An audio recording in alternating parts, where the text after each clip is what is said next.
నిన్న మొన్నటి సంది చలి బాగానే పెడుతుంది కదా. ఇగో ఇప్పుడు కూడా మా వాళ్ళు ఏసీ పెట్టిరు. నాకు తుమ్మలు వస్తున్నాయి. ఆపుకుంటా మరి మీతో మాట్లాడుతున్నా. అదేందో నొల్లా చీకటి పడితే చాలు హోగయిగమా. అయితే మా చిన్నయ్య కొడుకు రాత్రంతా బండి మీద తిరిగిండు.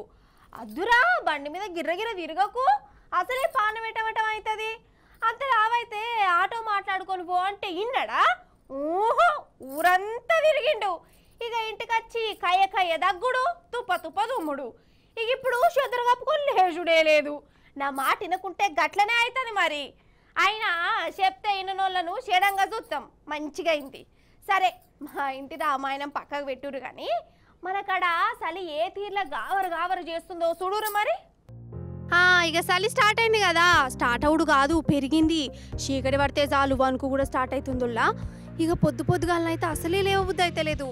ఇక చలి పొగ మంచు ఇక చూసుకోనా వాసుకోడి గామ. ఇక కూలర్లు ఫ్యాన్లు వేసుడే మర్చిపోతురు.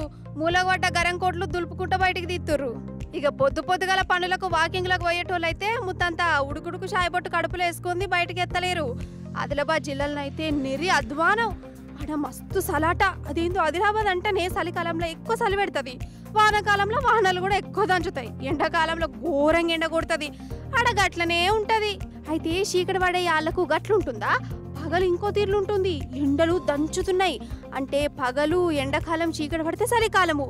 రెండు కాలాలు ఒకటేసారి వచ్చినట్టు అవుతుంది.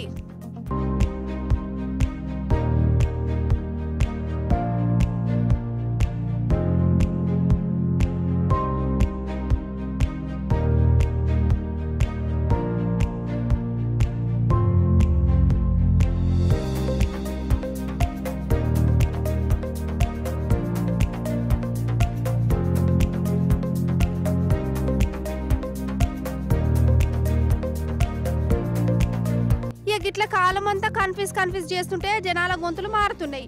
దగ్గు సరితో తిప్పల పడుతురు. ఇక దావఖాన్లు కిటకిటలాడుతున్నాయి. ఇక మనకెళ్ళిట్లుంటే అటు మీద బాజుకైతే చలి డబల్ త్రిపుల్ కొడుతుందట. అప్పుడే హర్యానా గిర్యానా కాశ్మీర్ దిక్కైతే ఎటు చూసినా మంచే. ముత్తంతా చలి పెడితేనే మనం జర అనుకుంటుంటాం. మరి గంత మంచులు అక్కడ వాళ్ళు ఎట్లుంటుర్రో ఏందో పో. అలవాటైన పానం కావచ్చు కదా.